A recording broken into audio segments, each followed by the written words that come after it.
Oesen, biology teacher at Hopatcong High School, and he's going to teach us about how to grow potatoes. Thank you. Thank you. Thank you very much for inviting me to come here and speak tonight. You need it?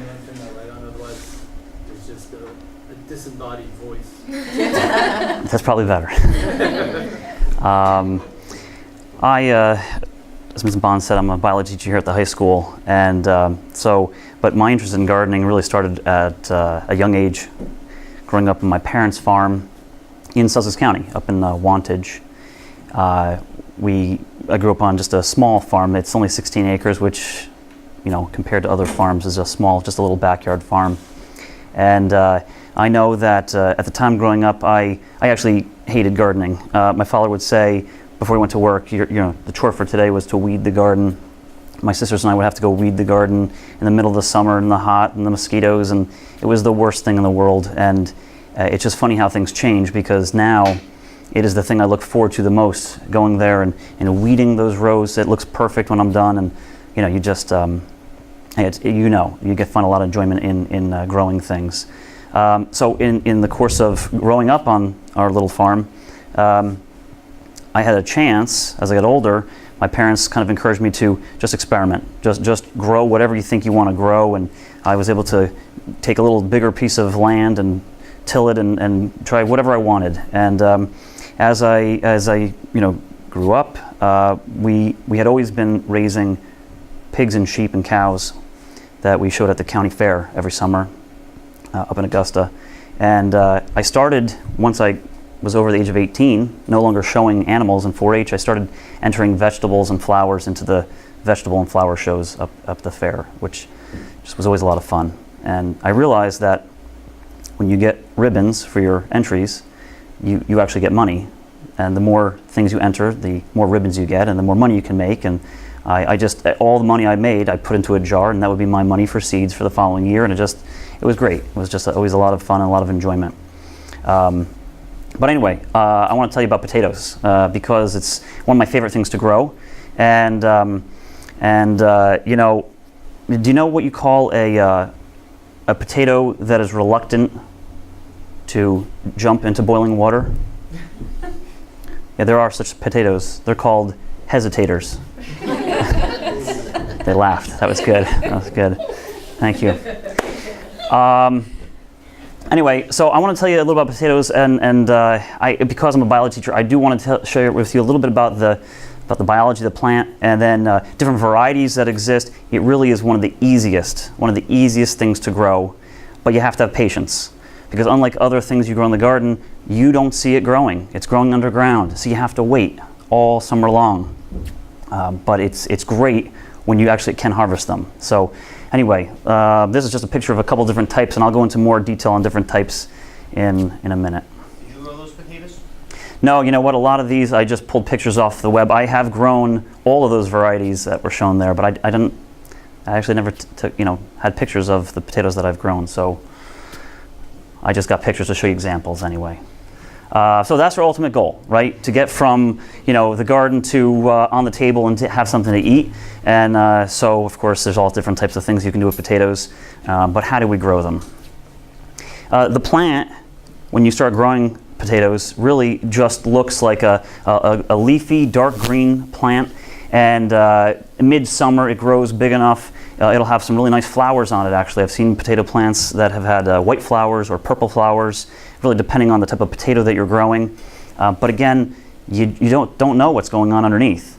The plant itself is amazing. The plant is very, very good at making sugar. That's what plants do. They photosynthesize sunlight and water and carbon dioxide, and they make sugar. The plant makes so much sugar, it can't use it all. It has to put it somewhere. So in the leaves, it makes all this sugar, and it ends up sending the sugar down to the roots, and the roots then grow these structures that store all that extra sugar, and those structures are called potatoes. That's what it is. A potato is a storage container for all the sugar that the plant makes. Okay. So what type of potatoes should you purchase to plant in the garden? you can, and I'm sure a lot of you have purchased potatoes from the grocery store and you left them on the counter for a few weeks, and all of a sudden the bag, you see the shoots start to grow out. You can plant those. They will grow into a potato plant and they will grow more potatoes. The problem with those potatoes is that they're not certified, which means they're not certified that they are disease-free. Now you have purchased potatoes from the grocery store and you've consumed them, they're fine for us, but they still might contain the disease that could destroy your crop. So again, you can use those, but it's always recommended to buy certified seed potatoes. And there are, you can Google organic seed potatoes. There's many different companies. Actually, the last slide I have, I've listed a couple different catalog or websites that sell potatoes. I don't know if they're all organic, but definitely if you Google organic, you'll find some. But so seed potatoes are really the way to go, because you're guaranteed to be disease-free and you'll get the best possible crop from them. Okay. One more. So there are a couple major categories of potatoes. Within each of these categories, there's a lot of examples of individuals. I'm not going to go into all of those, but you have a category called the russet potatoes, brown-colored skin, hardy skin that's a little chewy when it's cooked. The texture is grainy, but mild flavor. So those are the russets, used as a baked potato. Okay. White potatoes. They have a white skin, a tan flesh. The flesh is what's on the inside that we'll talk about. The texture is a medium starch with a creamy texture. It's an all-purpose potato. A lot of people like to use them as mashed potatoes. Okay. The reds, some of my favorites. I like, for example, the red Pontiacs. I just like the way they taste. A very smooth red skin. It stays red after it's cooked, so it looks very nice also on a plate. The texture, it's a waxy flesh with a firm, moist, and smooth texture, used in soups and stews. Okay. The yellow variety of potatoes, again, golden skin, kind of yellowish in color. The flavor is buttery and with a hint of sweetness. Texture, dense, creamy texture, used to grill. You can slice them up and grill them. They're nice that way as well. Okay. The purples, which, really, when you get into potatoes, there's just so many varieties. And again, toward the end of the PowerPoint, I have a lot of examples, but some of the purple potatoes are just not really common. People don't see them all the time. So when you start cooking these and you put them in a salad or you serve it to somebody, they might not know what they're eating. It's just a little bit shocking at first. But, as gardeners, I don't know if you're like me, but I want to try the different things. That I've done the same type of tomato year after year. I want to try something different for once. And so these, I think, are the different ones. Okay. The fingerlings, this is one that I have not really tried, the fingerlings, but they're called fingerlings because they're longer in length, sort of like a finger. Firm, waxy, moist texture. The flavor is robust and earthy. A couple of these, they say the flavor is earthy. And I'll go back to the previous slide, the purples. The purples also have an earthy flavor. When my experience, earthy means it kind of tastes like dirt. That's my experience. I'm not a fan of that particular flavor potato. I've grown the purples before, but I don't really like the flavor of the purples because it is earthy. You can add garlic to it or whatever else, but it still has that, a little bit of a different flavor. I'm not a fan of. You might be, though. You might want to try that. Okay. And Petits, these are just smaller types of potatoes. The flavor is very similar to the larger ones and used as roast potatoes. I know some people use the Petits as like an alternative for like pasta. If you have a plate, maybe instead of pasta you have the Petit, which is just really small potatoes. Okay. Okay, so what do you need to know actually to plant potatoes? One of the first things you need to do, and bring it all, okay, that's good, is chitting. Chitting is to promote the growth of the sprouts from the potato. You don't want to plant a potato that does not have some growth to it. And by growth, I mean from the eye of the potato, a stem has started to grow. It is not difficult to force this to happen. You put it in some in a lit area that's a little bit warm, and they're just going to go on their own. Again, if you've purchased potatoes from the grocery store, you leave it in the bag long enough and they're just going to sprout. And so it's not difficult to get this to happen, but you don't want to try to plant them until this has happened. You do want them to have a little bit of growth. Okay. Preparing to plant. The nice thing about potatoes is you could take a whole potato, put it in the ground, very little effort, and it's going to grow a potato plant, and it will probably grow. I mean, my experience is that one potato in the ground will probably give you anywhere from 3 to 4, maybe even as many as 6 potatoes, varying in size, but you can get more than that if you take a potato and you cut it. If you cut the potato so that each piece has an eye or a sprout, each piece will grow into its own plant, getting way more potatoes, right? Getting way more than you actually need. So some people will cut this potato into much smaller pieces. I've read that some people will cut them in so that's basically 2 inches by 2 inches so that each piece has a sprout to it. I've never done that. I've only ever just cut them in half so that each half has at least one sprout, and that's what I've planted. Okay, the next slide. Oh, can you go back one? So also, some people recommend to actually do this cutting in advance of planting them. And actually, the next slide, I have a picture. So if you leave them out for just a couple of days, they actually develop like a sort of a skin over top of the cut area. And it's said that if you let them dry just a little bit for a few days, when you do plant them, it prevents actually from any diseases getting into that potato. I actually have never done that. I cut them basically in the garden as I'm about to plant them, and I've just had a lot of luck. I haven't had too many real disease issues with the potatoes. But definitely, if you're going to plant potatoes, get the most out of it. You know, cut them in half. Each piece definitely has to have a sprout, and just more potatoes for you. Okay. When to plant? And one more. A few more.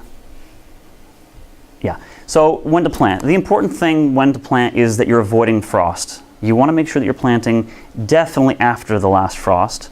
And we'll talk about harvesting, but you would harvest before the first frost. Potatoes are very susceptible to freezing, and the minute they experience a frost, they will turn brown and start to rot, and that's it. So you don't want to plant these seed potatoes in the ground, and then all of a sudden the ground freezes. Well, then it's done. They will not grow.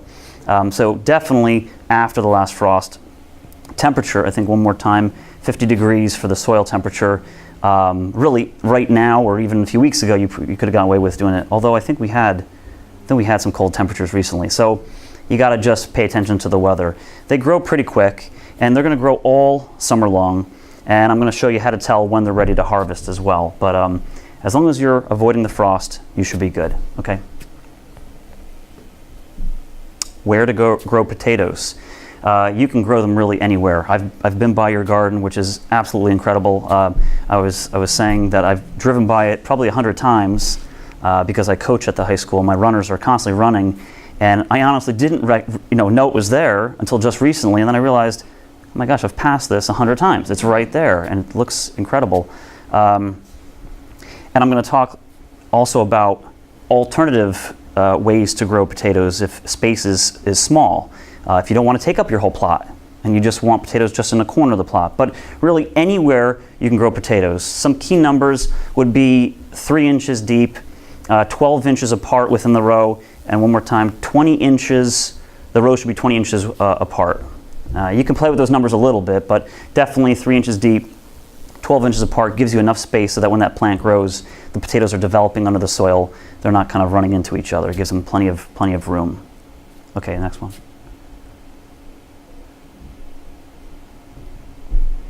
So some things about the soil. You want to have a good, deep, well-drained, sandy loam soil. Potatoes like soil that drains well. You don't want the potatoes sitting in water. You don't want it too wet.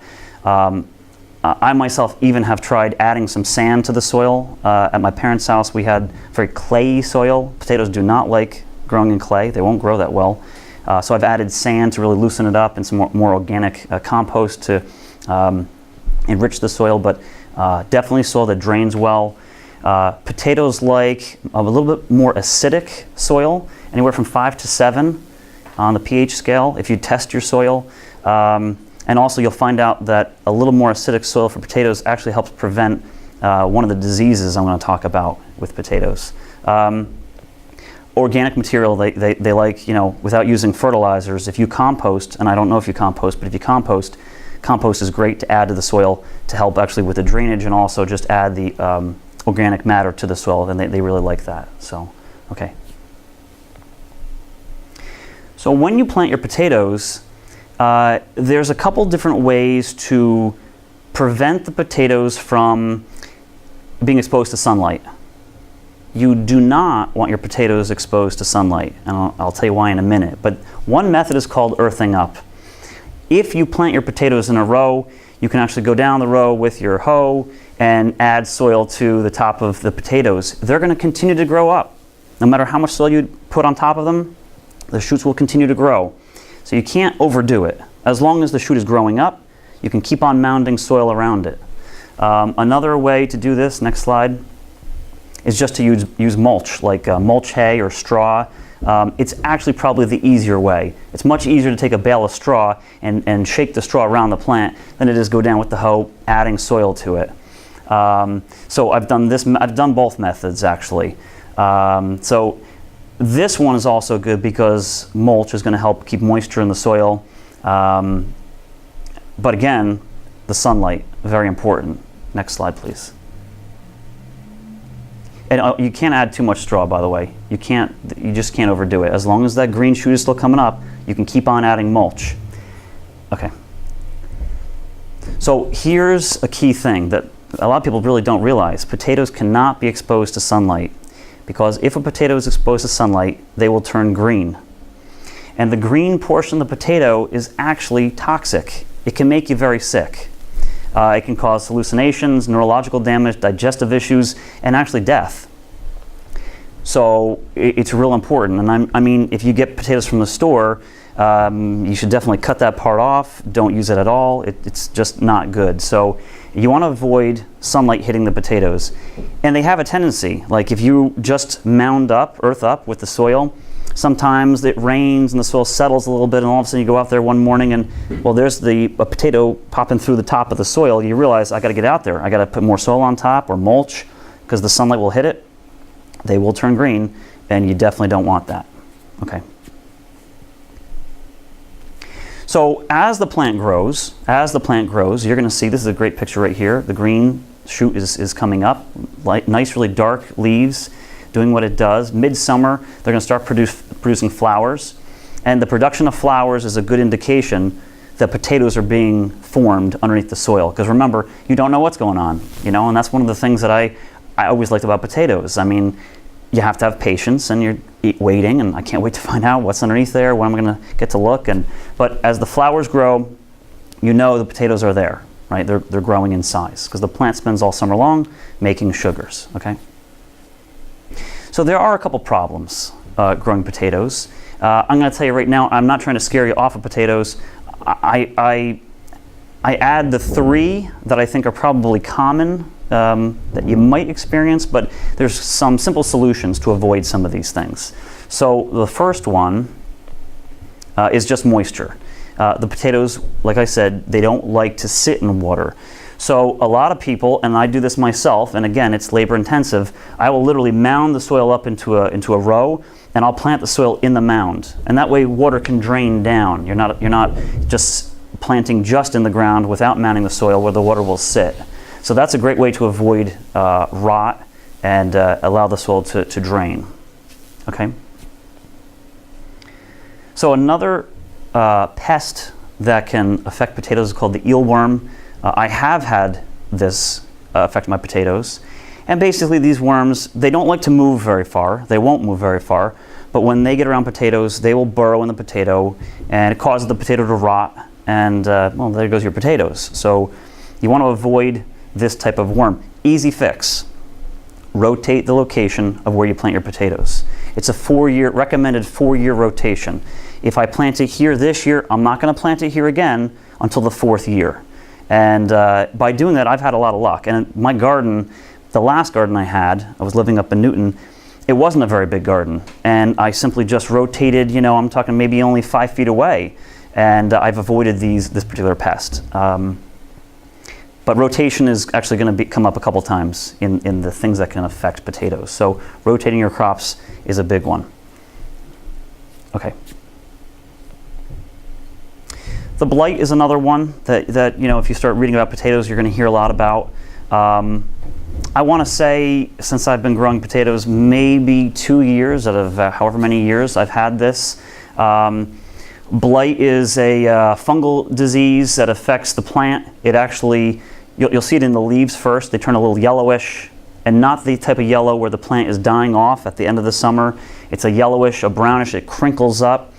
It'll affect the stem of the plant. The stem will actually start to turn brown and then collapse, and then the plant just doesn't grow anymore. So blight is a bad thing. There are, did I put it here? There are fungicides that you can use, but again, and I haven't used them, and I think, like I said, I've had this maybe 2 years. Rotating the crop actually has helped.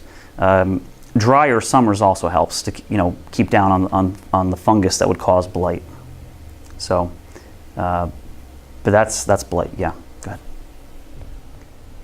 Potato scab. Now I've had this a couple times. I mean, not personally. The potatoes have. Potatoes have grown. I didn't want you to think. Okay. So this is also caused by a fungus. These are lesions in the potato, and it's a real bummer because like I said, you wait the whole summer. You're waiting to see these awesome potatoes, and then you start digging, and there's these literally like scabs on the potato. Worst case scenario, this fungus will burrow into the potato itself, again, causing it to rot. You can, if you're using these to cook, you can cut this away and still eat the potato. But it doesn't look good. And the longer it's exposed to this, the more likely the potato is to rot, and that just stinks. So one of the things that can help prevent this is, again, a slightly more acidic soil. And you can amend the soil by adding, I think you can purchase like a fertilizer that is a little bit more acidic to change the pH of that soil.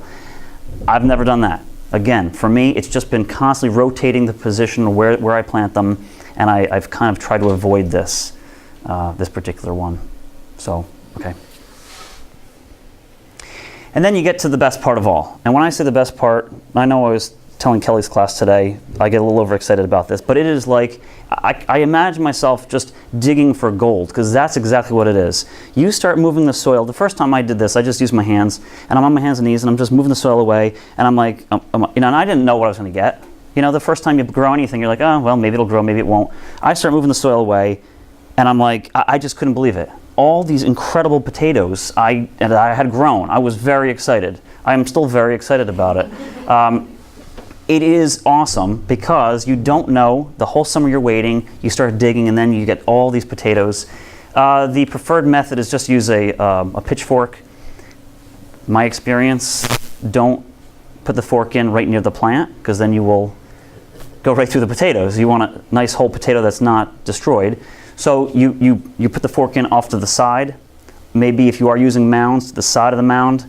You won't have to dig too far down. Potatoes tend to grow just underneath the soil. They're not going to be too deep. You get underneath there, you shake the fork a little bit, and they're just all over the place. And you're just plucking them off the roots, and that's it. I mean, I've got, you go through with a bucket, and it's incredible. It's an awesome feeling. Next slide, I think I have some more. Oh, no, wait. So when do you harvest? This is a picture of a potato plant that is now dying back. End of the summer, the plant dies down. Some people say it is ready. I mean, if the plant is dead, it's not storing any more sugar. So you can harvest at any time. But if you harvest right away, well, then you have to store them right away. And they're going to stay preserved in the soil as long as the soil is not too saturated with water, as long as you don't have any diseases you think might be affecting them. So you might leave them in the soil for a week or two longer. Remember, you have to make sure that they're harvested before the first frost. And I've made that mistake that I said, oh, I got another week. All of a sudden I got a frost. All the potatoes are rotten, right? And that's the worst feeling. So my advice is, if you see the plant start to die down and you're in, let's say, late September, October, and you're ready to harvest them, just go ahead and harvest them. Okay, next one. Yeah, I call it pure gold. I just love it. It just, you know, you can see the tomatoes growing, you can see the peppers growing, you know what you're going to get, but you never know what you're going to get with potatoes. It's awesome. Okay. So what do you do with them? What a lot of people want to do right away is bring them inside, wash them, and that is not what you want to do. You don't want to wash potatoes. You want to just wipe them off, leave a little dirt on them. I don't know if you can tell by the picture, it's just a little coating of dirt. They actually are preserved better if you leave a little dirt on them. You want to avoid you want to put them in a place that they won't freeze. You want to put them in a dry place. You want to put them in somewhere where sunlight can't reach them, because even if they are harvested and sunlight hits them, they can still develop that toxin and they can turn green. So you don't want to put them. Usually I store them in a basement. My basement, I have a dehumidifier, so it's dry, it's cool. I put them in a cardboard box. Sometimes I layer some newspaper in there, and they last. I mean, they last for months. The other thing that I like to do, not just last for months so I can eat them for several months, but I try to use those potatoes, picking out only the best ones, to be my seed potatoes for the following year. You can do that for several years. You will see slowly that the size of the potatoes they'll go smaller over several years of doing it that way. So after about maybe 3 or 4 years, you might want to purchase some new seed potatoes again. But you can probably, if you get seed potatoes and you plant them and you harvest them and store them properly so they're not rotting as you store them. As a matter of fact, and I made this mistake last time, or 2 summers ago, I just put them in a 5-gallon bucket, and I had them in my basement. And the bucket there was just moisture buildup inside the bucket, and I went into the basement I don't know, sometime in the late fall, and they had rotted. So it wasn't dry enough for them. I didn't listen to my own advice. Cardboard box, maybe some newspaper, and just keeping them as dry as possible. But again, if you do this the right way, you can use your own potatoes as seed potatoes for the following year, which is great. Okay. Oh, go back one. So there are some alternatives I wanted to show you, because some people maybe don't have a lot of space. Maybe you don't want to dedicate a lot of space in your plot to just potatoes, but still you want to grow them. So here are some alternatives for limited space, and actually, as you see these, they're really, in a way, easier to harvest than just pitchfork, down a row. So here's the first one. This is potatoes in a trash bag. I've never tried it, but people do it. And you'll see the compost on top is just leaves. They probably had a layer of soil on the bottom, planted the potatoes in there, and as the shoots started to grow, put more leaves around them. The shoots start to grow higher, more leaves, and you'll get potatoes through the entire bag. Rip the bag open, and there's all your potatoes. Next one. A fancy potato bag. This is a store-bought. I found this on the web, and I'm like, well, that looks pretty cool. But you can see the pictures here, how you fill it with some soil, plant the potatoes, they grow. You have to keep adding soil, because the more soil you add, the more potatoes will develop, right? And again, probably easier to harvest. Next one. A really fancy container. Little trap door on the bottom, just open it up, get some potatoes, and have yourself some fries, right? So I thought that was pretty cool. Okay, next one. Potato tower. This is really if you just have some wire fencing, wire in a cylinder, and you plant the potatoes, put a little soil on the bottom, plant your potatoes, add some mulch hay, a little more soil. They keep on shooting up. Shoots are gonna come out the sides, and eventually you got this tall tower. You open up the tower when it's ready to harvest, and your potatoes are just there. They're going to fall right out for you. Okay, next one.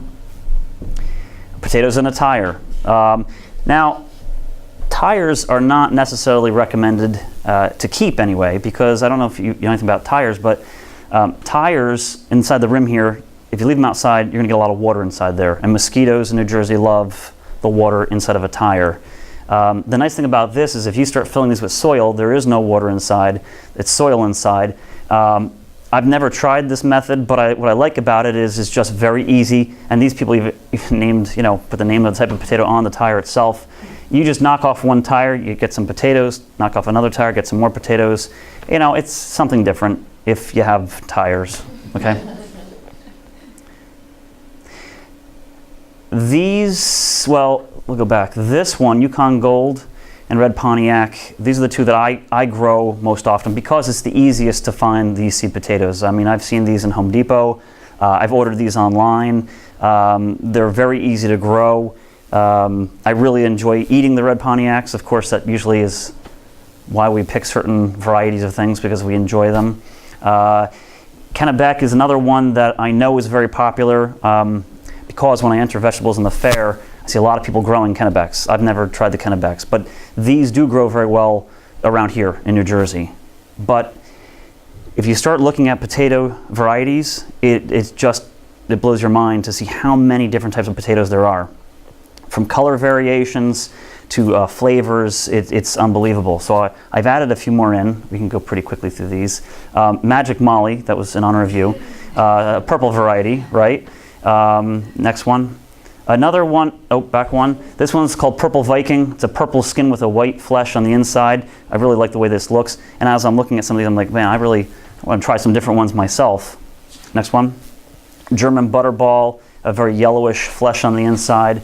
When I was looking these up, and my mouth was just watering, thinking, man, these are just look and sound delicious. Okay. Purple Majesty, another one of the purple variety ones. French Fingerlings. Remember, the Fingerlings were the longer, thinner ones.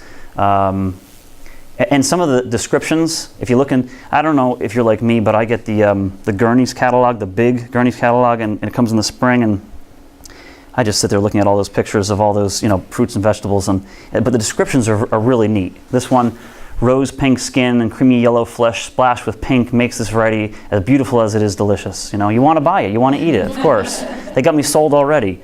Okay, next one, Russian Banana. I mean, I didn't even know.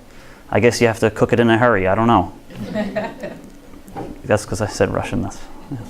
Okay, next one. Canola russet, another type of russet potato, okay. Rose fin, keep on going. And maybe that's the last one. So those are just some examples of varieties. And then the last thing I want to tell you is, so one year I did grow all three, the red Pontiacs, the Yukon Gold, and I grew the, you call them purple potatoes or the all blue. And my family got together for 4th of July, and they said everybody has to make something. And I saw this online, so I made a red, white, and blue potato salad.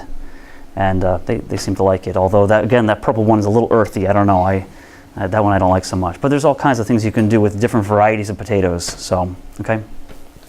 Yeah, and then that's just a couple different catalogs. I know I've ordered from Gurney's and Johnny's Select Seeds.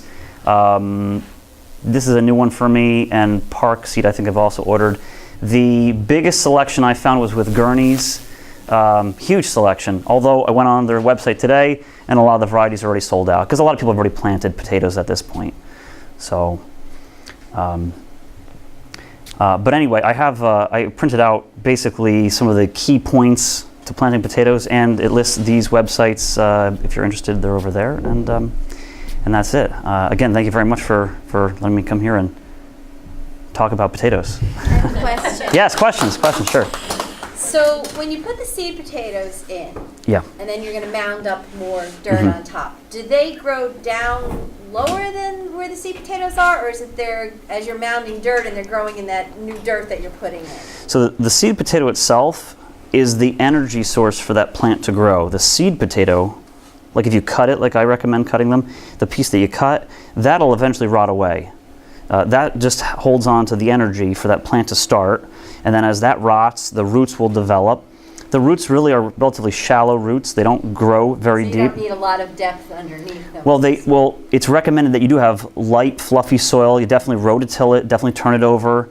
I've seen some methods where, the device people use to plant bulbs, it's just a cylinder. I've seen people plant potatoes like that, but I don't think it works that well because the soil needs to be loose all around it.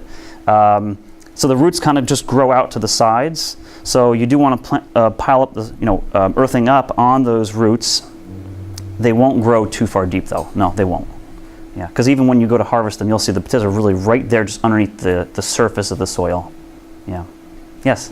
If you grow them in a bag, in a plastic bag, Mm-hmm. you have to put holes. Probably have to put holes. Yeah. You have to have some drainage. So you use heavy gauge black plastic. I would imagine. I've never tried that. I've tried the Of those that I showed you, because I just want to show you alternatives, because I know, I mean, again, I don't know how big your plot is. If you just want a corner of the plot, you want to try it. The one I would recommend would just be the wire fencing, because the wire fencing is breathable. The water's going to drain.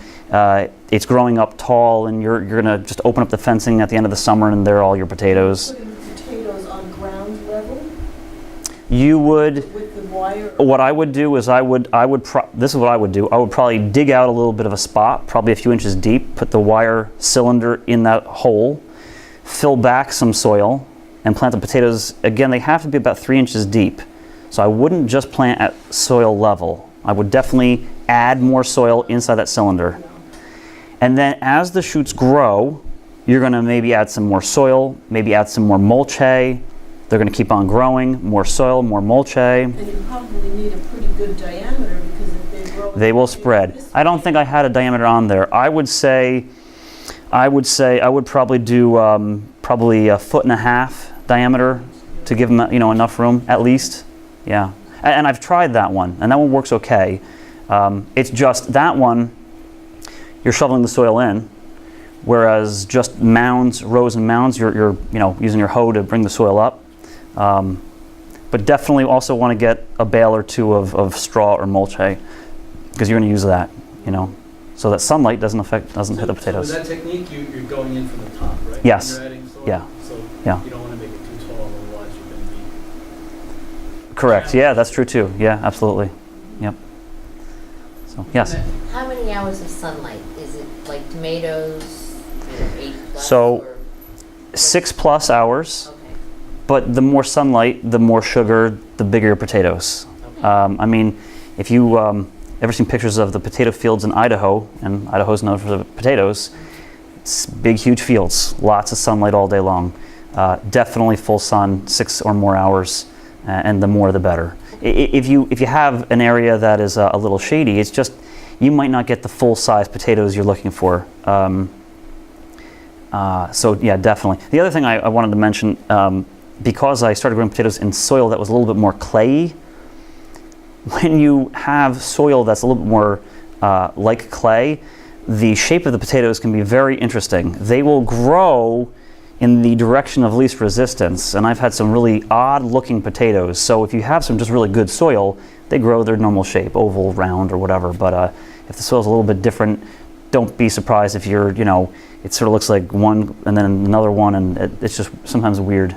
Yeah. Yes. When you mound up to the first node, or where the vegetation starts. Is that typically how you mound up? Yeah, and you really can't go too high on the plant, because the higher you go, as long as you still have green coming out, and you don't want to bury the plant. You know what I mean? You're not going to bury it, but as you mound up soil, the stem that's there will just produce new roots into that soil.